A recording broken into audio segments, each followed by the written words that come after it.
That was Tom Cruise's sports agent Jerry Maguire. This is JR Rickert, a real-life sports agent. Hollywood may have taken a few liberties with the 1996 blockbuster, but like Maguire, Rickert fights every day for his clients. That is, when he's not fighting for his students. Rickert is the principal at Niskayuna High School and oversees JR Sports Enterprises, an agency that represents more than 50 professional athletes. And the NFL playoffs are always a busy time for sports agents, but sports agent JR Rickert made time for us, stopping by the studio. Thanks for being here. Hey, thanks for having me. I really appreciate it. We played the Jerry Maguire clip. You must get that all the time.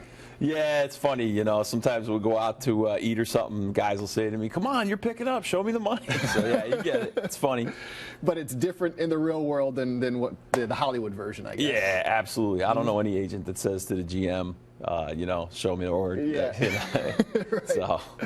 Tell me how you got involved in this business in the first place. You know, a good friend of mine who's actually my mentor and my partner, Peter Schaefer, he's from New York originally. He practices out of Denver, Colorado.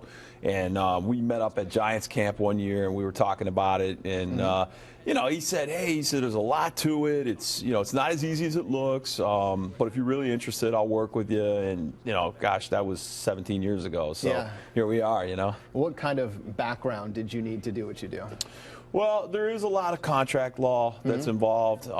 There's a lot of, I think you need good, strong presentation skills because you're always presenting, whether it's you're presenting to families, players, teams, or, you know, I think that's something that people don't think about when you think about an agent, but you know, it is definitely a critical piece. I got to imagine your background's a lot different than most agents as well. Having the background in obviously education and to continue to work for Niskayuna High School. Yep. Are there strengths there or advantages there for you? You know, absolutely. I think having that strong educational component and having the mindset of an educator, it really does come into play because a lot of times you're guiding and mentoring players and, you know, it's not just, so you're not just looking at it from the business side, but you are looking at it from the education side. And I think if you don't have that background, you know, I've been working with students all my life and athletes all my life. So, you know, I think it does give me a strong advantage. And I think the guys are pretty receptive to it, too, because I played the game, I coached the game. Sure. And so, you know, you throw in the instructional side, and it does give you an advantage. Are there challenges, though, to continue to do both?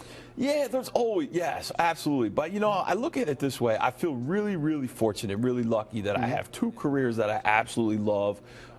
You know, thankfully, I'm able to do both careers. It does take a toll on you sometimes. You know, you get tired. It takes a toll on, you know, seeing your family and that kind of thing. But overall, I wouldn't trade it. I love it. And, you know, I'll take whatever challenges come with it. What is your relationship like with some of the athletes that you represent? Because when you look in the movies, it's a lot of times the agent's the very first call that they make. Is that the way it is? Yeah, I would say I have a pretty strong relationship with a lot of my. I've been to several of my players' weddings. I've been in their wedding. Really? You know, every once in a while I get the call when they have their first kid, and you know, that stuff you never forget. Sure. Or even sometimes the retired guys. I really like it when they touch base with you and share what they're doing in their life. I mean, that's really seeing the whole thing through. So it's not just about, you know, the game and the business, but it's about developing people for life. You know, so that part is really neat. Go fishing in the summer with my guys. You know, we used to do a group trip once a year together with all of them, and we get together, and you know, that's always fun. Of all the athletes that you represent right now, the one name that's going to resonate most with people in the Capital Region, of course, is going to be Dion Lewis, who played at Albany Academy and now with the New England Patriots. How did your relationship with Dion come about? It was really interesting. Last year, of course, Dion's from the area. I watched Dion play a little bit in high school and in college, and then he played for the Eagles, so I actually saw him in the locker room a couple times down in Philly. And then when he got released by the Colts, he had reached out to me and it told me he was thinking about hiring a new agent if I'd be interested. You know, at the time he didn't have a job, and you know, most people thought, well, the odds are long of him getting back. And you know, I knew that he hadn't reached his peak yet. You know, I knew he had a lot more left to go. He was still very young, still is young. And you know, he had some immediate interest from both the Giants and Patriots, and fortunately we were able to select.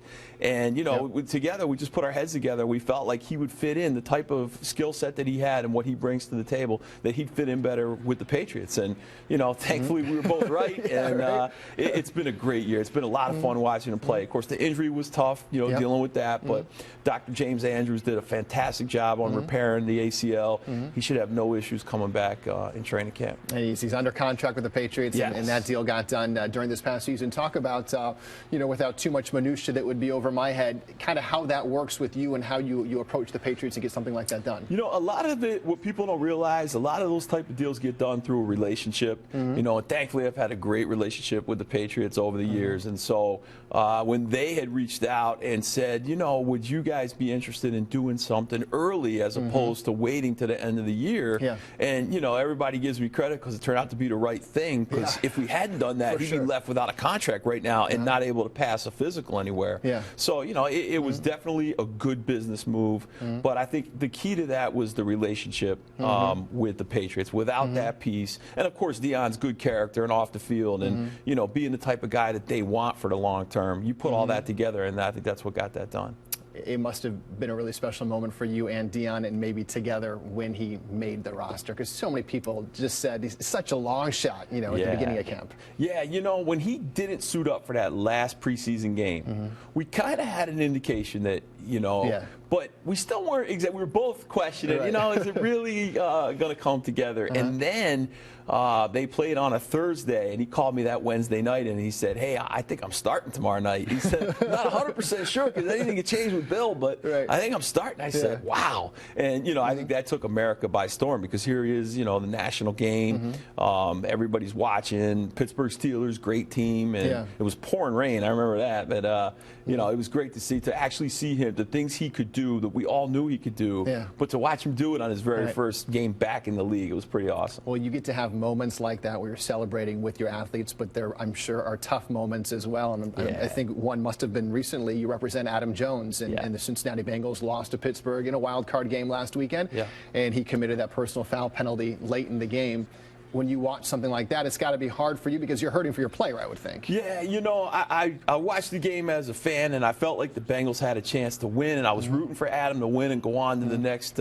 And Adam plays the game with so much heart and so much passion. He's the last guy that would ever want to do something to hurt his team and commit a penalty like that. But sometimes with that heart and that passion that he plays with, he gets so intense. And that key moment in the game, he made a bad decision.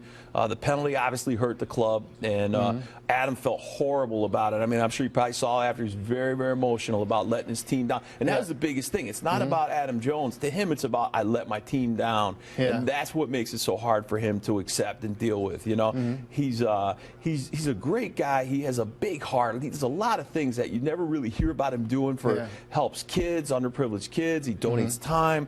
But unfortunately, you hear about the negative things, but he has come a long way as a person, and I just hope that this is a temporary setback and that he keeps moving forward. So then it must be your job really to promote all the positive things that he does, because I would imagine, in the front office of different NFL franchises, they're probably the same as the public, where they maybe only hear the negative, and you're trying to get your guy into a good situation. Yeah, he came to me in the summer of 2011, and he basically said to me, look, you're a respected guy around the league. I need your help to help present myself in the type of person, as the type of person that I want to be presented as. And he's been a model client. I mean, this was obviously a well-publicized issue from the game Saturday night. But if I had to measure overall the 3-4 years that Adam's been with me, he's been a model guy. And, he'll come to me sometimes and say, hey, I want to do something for this town or these kids, or what can I do? So, I mean, I think he'll continue to do that the rest of his life. And he's a guy who does want to give back.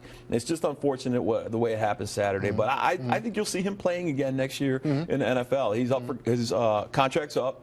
So, who knows if the Bengals renew or if somebody else does. But I do think you'll see him again. And then looking ahead to the Super Bowl, you were at last year's Super Bowl representing a couple of Patriots, and that must be such a fun part of the job, to be able to be there and support them in person in a big game like that. Again, I've been very lucky and fortunate in my career. I went to the last 7, and I've had some guys win it. I've had some guys lose it. So I've been there on both sides of it. It's really, really cool when they win. It was a lot of fun being at the Patriots post-game celebration last year. But, this will be the first year that I don't think I'll have a guy in the game or player in the game. Probably won't go. Be the first time in 7 years I haven't gone. But you know what? Hey, I'll watch it on TV. I enjoy it. It's a fun event. I'm going to root for the Patriots. I'd love to see Deion get a ring. And we'll see what happens. It should be. I don't think any team has an easy walk here. Any team could come out of this. You could easily see Carolina and the Chiefs. You could easily see the Cardinals and Chiefs. Yeah. Maybe the Patriots get hot again, and maybe they get back. It's hard to repeat. Yep. But you never know. You never know. All right. Well, JR Rickert, thanks so much for joining us. I really appreciate the time. Hey, my pleasure. Thanks so much for having me.